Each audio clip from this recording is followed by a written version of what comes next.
Very good morning to all BA Part Second students। जैसा कि आपको पता है, हम सभी सेकेंड ईयर का फर्स्ट पेपर पढ़ रहे थे। इससे पहले हम सेकेंड पेपर की एक पहली यूनिट हम ख़त्म कर चुके हैं।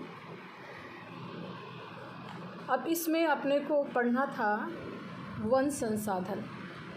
बच्चों, इससे पहले वाले जो वीडियो था मैंने उसमें आपको वन संसाधनों के वितरण को प्रभावित करने वाले कारक समझाए थे, जिसमें अक्षांश से लेकर ऊंचाई, समुद्र तल से दूरी से लेकर ऊंचाई, बहुत पवनों की स्थिति, बहुत सारे रीज़न थे जिनकी वजह से किसी भी क्षेत्र में वन संसाधन की उपलब्धता निर्भर करती है। अब आज अपन पढ़ेंगे कि प्राकृतिक वनस्पति कितने प्रकार की है और कहाँ पर किस प्रकार के वन पाए जाते हैं। तो प्राकृतिक वनस्पति के जब अपन ने प्रभावित करने वाले, तो उष्णकटिबंधीय इसके बहुत सारे प्रकार हैं। जो पहला है वह है उष्णकटिबंधीय सदाबहार वन। बच्चों, ये आपके सामने ही है उष्णकटिबंधीय सदाबहार वन।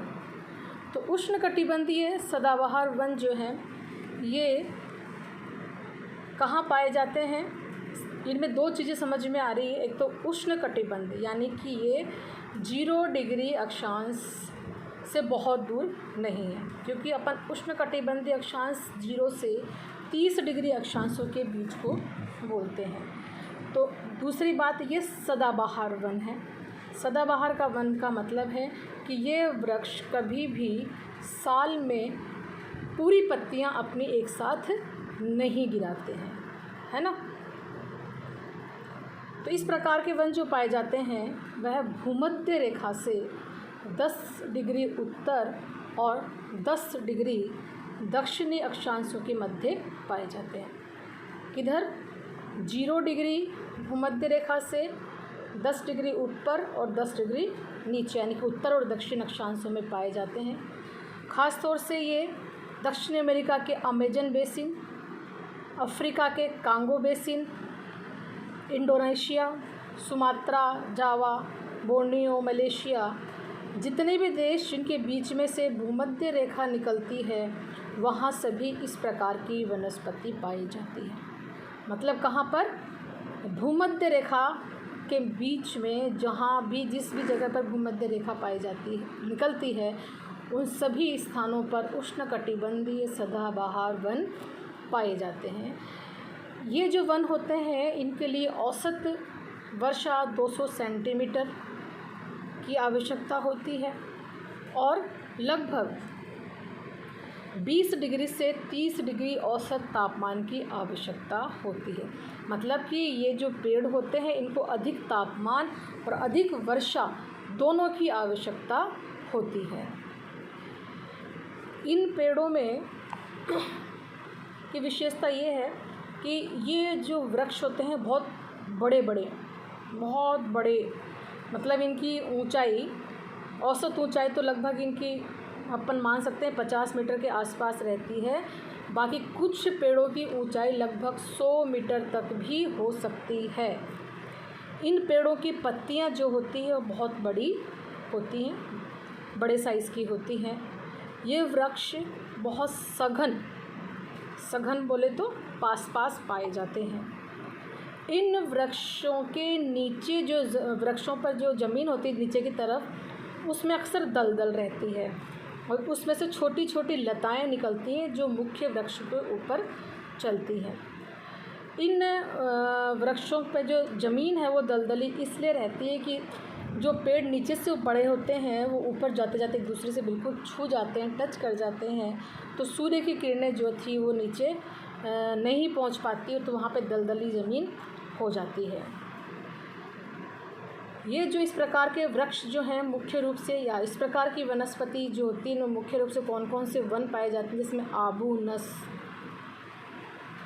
रोज़वुड, आयरनवुड, ताड़, महोगनी,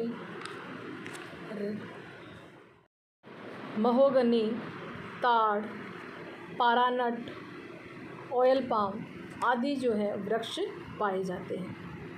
और कहाँ कहाँ पाए जाते हैं? Amazon basin, Congo basin, Indonesia, Java, Sumatra में पाए जाते हैं। और दलदली ज़मीन होने के कारण यहाँ पर अधिकतर जो वनस्पति वो जलोद्भिद है, जो अधिक जल में भी सर्वाइव कर जाती है। दूसरी है मानसूनी पतझड़ वन।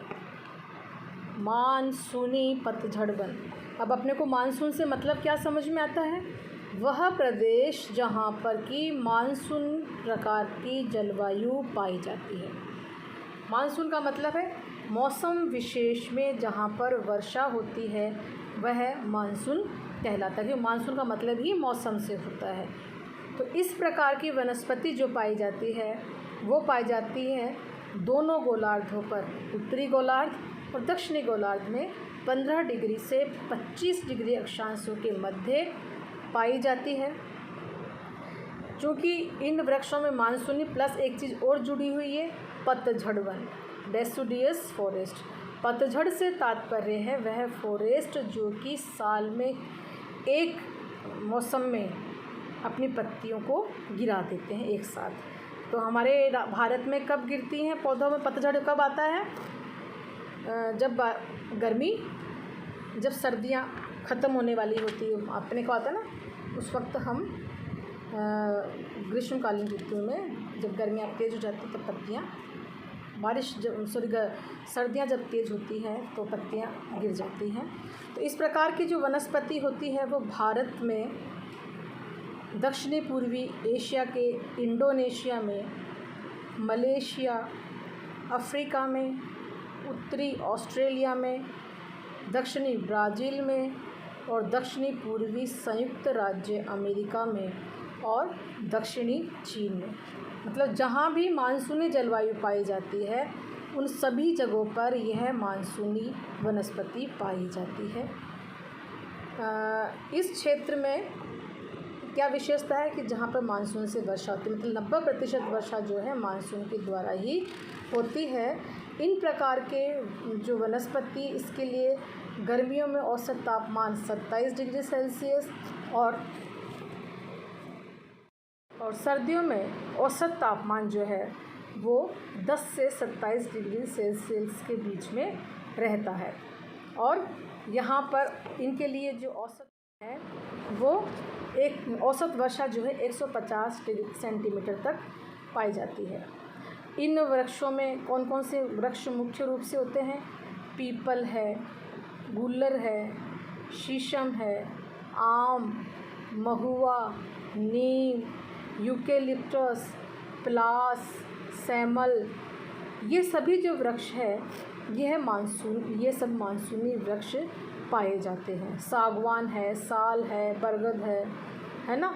इन वृक्षों की जो औसत ऊंचाई होती है लगभग 30 मीटर तक पाई जाती है, कहीं कहीं पे इससे भी कम पाई जाती है। इन मानसूनी वनों में ही जहाँ पर वर्षा 150 सेंटीमीटर से कम होती है वहाँ पर इनमें इमली, धोकरा, बबूल, झाड़ियाँ, कांटेदार वनस्पति भी पाई जाती है। इसका मतलब है कि मानसूनी जो वन है वह विश्व में वहाँ पाए जाते हैं जहाँ पर कि मानसूनी जलवायु पाई जाती है। और मानसूनी जलवायु जहाँ पाई जाती है वहाँ पर औसत वर्षा का 90% जो वर्षा होती है वो मानसून के द्वारा होती है। तो इस प्रकार की जो वनस्पति पाई जाती है वह है भारत में, दक्षिणी पूर्वी एशिया में, इंडोनेशिया में, मलेशिया में, अफ्रीका में और दक्षिणी पूर्वी ऑस्ट्रेलिया में, दक्षिणी चीन में, दक्षिणी पूर्वी संयुक्त राज्य अमेरिका में और दक्षिणी ब्राज़ील में इस प्रकार की वनस्पति पाई जाती है, जिनके लिए औसत वर्षा 150 सेंटीमीटर तथा औसत तापमान गर्मियों में 27 डिग्री और शीतकाल में 10 से 27 डिग्री सेल्सियस होता है। और जहाँ 150 सेंटीमीटर से कम वर्षा होती है वहाँ पर इनकी ऊंचाई कम पाई जाती है।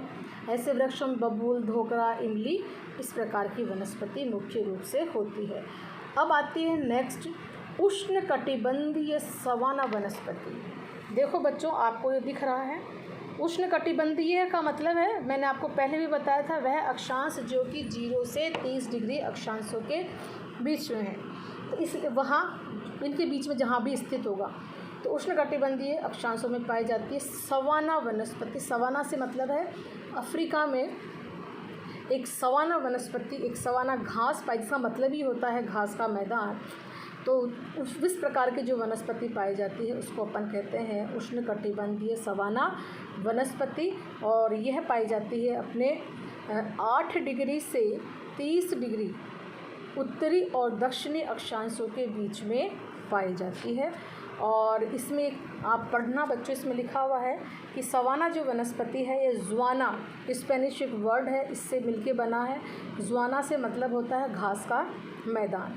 तो इस प्रकार की जो वनस्पति पाई जाती है उसमें घास के मैदान ही मुख्य रूप से होते हैं। जैसे कि ब्राज़ील के पठार पर घास के मैदान को कंपोज कहते हैं, ओरोनिको घाटी में लानोस कहते हैं, ब्राज़ील में पाए जाने वाले घास को क्षेत्र को कटिंगा भी कहते हैं। सवाना घास क्षेत्र महाद्वीपों के मध्य में पाए जाते हैं। ओके, अब आपको एक नई चीज़ इसमें देखो कहाँ मिली, क्या मिल रही है कि इस प्रकार की वनस्पति जो है महाद्वीपों के बीच में पाई जाती है। कौन से अक्षांशों के बीच में? 8 डिग्री से 30 डिग्री अक्षांशों के बीच में, महाद्वीपों के बीच में। जैसे दक्षिण अमेरिका के बीच में जहाँ ब्राज़ील का पठार है वहाँ पर कंपोज घास, ओरोनिको घाटी में कटिंगा घास, लानोस घास, सवाना घास, अफ्रीका के बीच में मध्य में सवाना घास पाई जाती है। जहाँ पर कि वर्षा जो होती है वह कम पाई जाती है, और जहाँ पे वर्षा कम होती है, वर्षा 75 सेंटीमीटर से 150 सेंटीमीटर के मध्य होती है। तापमान इनके लिए औसत 32 डिग्री से 18 डिग्री सेल्सियस पाया जाता है। और ये जो घास होती है ये बड़ी बड़ी बहुत लंबी होती है। ये मनुष्य से सिर्फ लंबी, कम से कम ये 10-10 मीटर घास पाई जाती है। यहाँ पर पेड़ नहीं पाए जाते, घास ही मुख्य वनस्पति होती है। तो सवाना वनस्पति जो है वो अफ्रीका, दक्षिणी अमेरिका, ऑस्ट्रेलिया, अफ्रीका में सवाना का विस्तार जो होता है वो सवाना में घास के मैदान जो है वह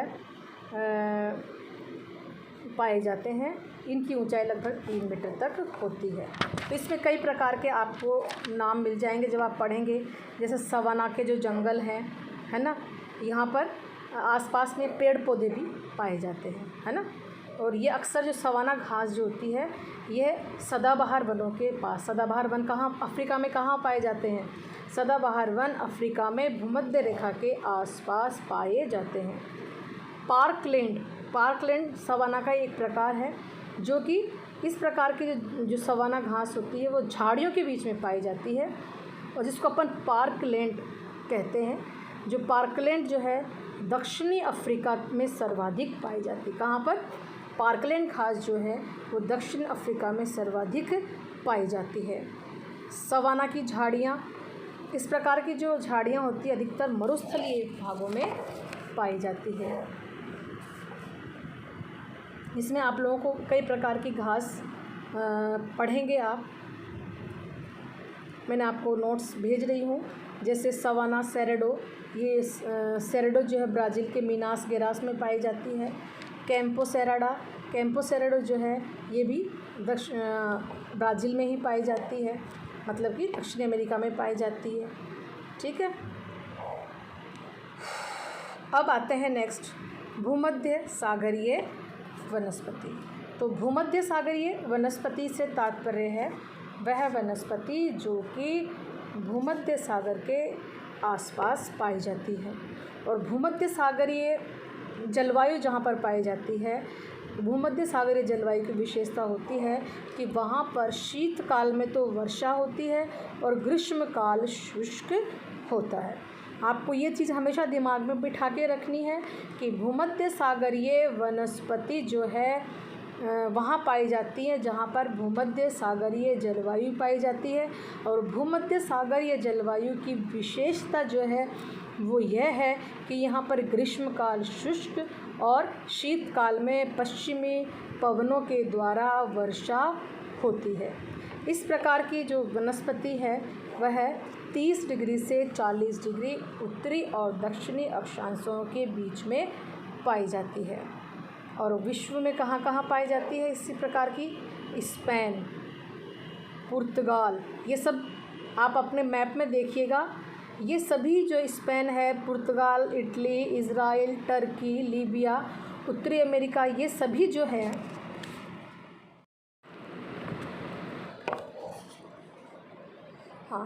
ये सभी जो है भूमध्य रेखा के आसपास पाए जाते हैं। ठीक है, कहाँ कहाँ पाए जाते हैं? ये सभी भूमध्य सागर के आसपास पाए जाते हैं। क्या क्या हैं? स्पेन, पुर्तगाल, इटली, इज़राइल, लीबिया, टर्की, उत्तरी अमेरिका का कैलिफोर्निया। अब उत्तरी अमेरिका का कैलिफोर्निया हालांकि भूमध्य रेखा के आसपास नहीं पाया जाता है, किंतु वहाँ पर भूमध्य सागरीय जलवायु पाई जाती, इसलिए हमने इसमें देखा है। ठीक है, इसके अलावा दक्षिणी अमेरिका में चिली में पाई जाती है इस प्रकार की वनस्पति। ऑस्ट्रेलिया में भी इस प्रकार की वनस्पति पाई जाती है। अच्छा, इस प्रकार की वनस्पति के लिए जो तापमान चाहिए होता है 10 डिग्री से 5 डिग्री से 10 डिग्री के मध्य से तापमान होता है। 40 से 50 सेंटीमीटर वर्षा रहती है और अधिकतर वर्षा जो है वो शीतकाल में प्राप्त होती है।